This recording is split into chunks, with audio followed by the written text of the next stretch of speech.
My next guest became one of the most recognizable faces in pop, selling almost 4 million singles and albums. He was suffering from a socially disabling stammer.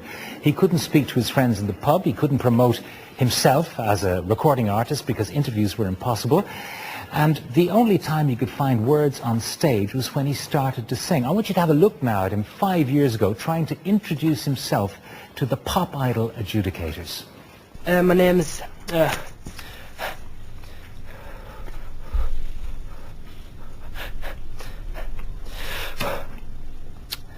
Come on, man. No, just take your time.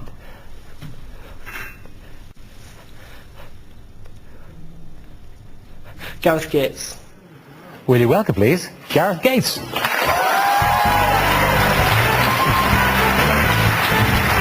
good to see you, Gareth. Good to have you back on the show. You. Now, first of all, I know that seems like a lifetime ago. A long time Idol. ago, yeah. But can you remember what was going through your mind? This is before you get to sing at all, and you can't tell them who you are. Having a stammer is very frustrating, and you've got so much to say, so much to give, and it's always so difficult that you're not able to express what you really mean and what you really want to say. And so it was very, very difficult. As a stammerer, you go through all sorts of emotions: shame, guilt even. You feel sorry for the listener, simply because you know that they're feeling awkward whilst you really try and get your words out.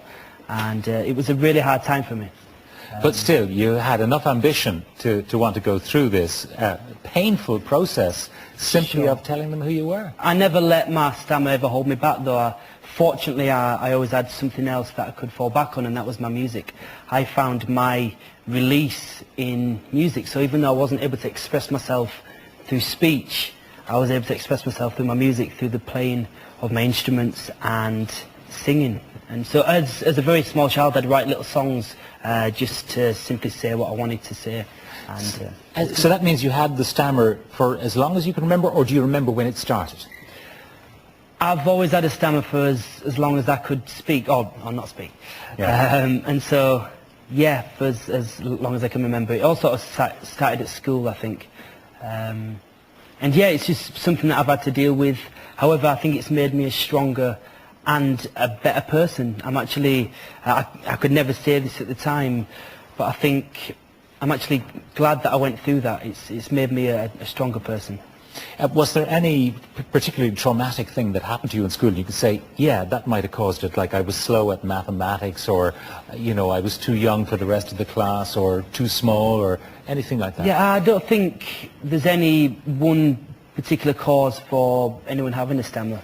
There's lots of people on the McGuire Programme, the speech therapy programme I'm on now, and people say they have a stammer for various different reasons. My dad actually had a stammer. He was one of the fortunate ones that actually grew out of his stammer. He didn't do any programs or any therapies, it just stopped? He was just very lucky, and I wish I was him. However, I'm part of a speech therapy programme now, and I've had to work very hard. And I'm really proud of what I've done and the hard work I've had to put in. Now, what's this about the iceberg? What's the comparison with the iceberg? Okay, well, having a stammer, we visualise it as an iceberg. So only 10% of a stammer is visual to the listener. And so there's all the blocks. Like if I wanted to say, well, one of my hardest words to say was Bradford, which is the place where I'm from in England, and I'd be like, it's really trying to get my words out, and it'd be so difficult. Now that's the 10% what people can see. However, a stammer really, roughly, is about 90% psychological. It's the build-up of negative associations, negative experiences that have built up in the past. And would you use coping strategies not to use the particular letter that was causing you trouble?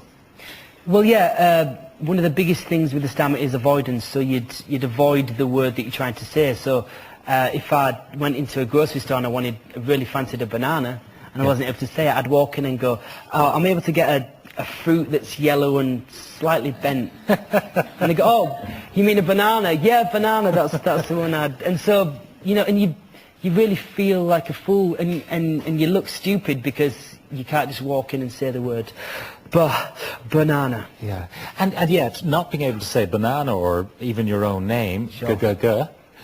you were able to do what we're going to see now. You were able to sing. Have a look. Everybody's looking for that something. Just one thing that makes it all complete. You find it in the strangest places, places you never knew it could be. Wow. And that was the same piece of VT that we played there. We just stopped it, and you went on to do that. So what is it about singing, being able to sing a little rhyme to your parents that I want cornflakes or whatever it might be, or I'm not going to school today? Yeah. Singing it is okay, but saying it wasn't.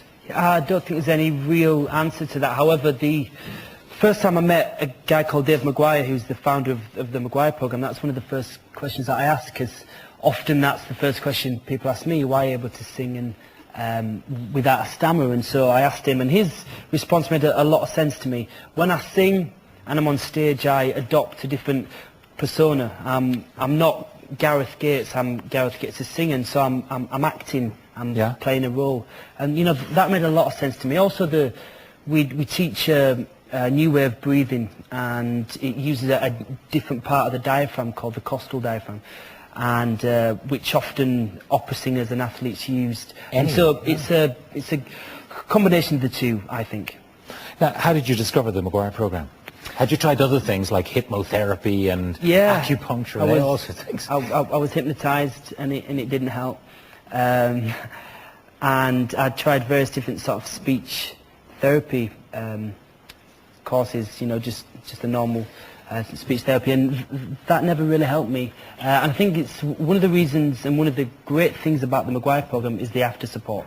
You attend a 4-day course, or 3-day course, sorry, and you know, they teach you a new way of speaking, a new way of breathing, and a new way of thinking. And does it work as quickly as that? 3 days? Yeah, 3 days. However, the main work is after the programme, and so, you know, there's people on the end of the phone whenever you need them. There's support groups that you can attend sort of once, twice a week, and I think that's the main difference with other therapies.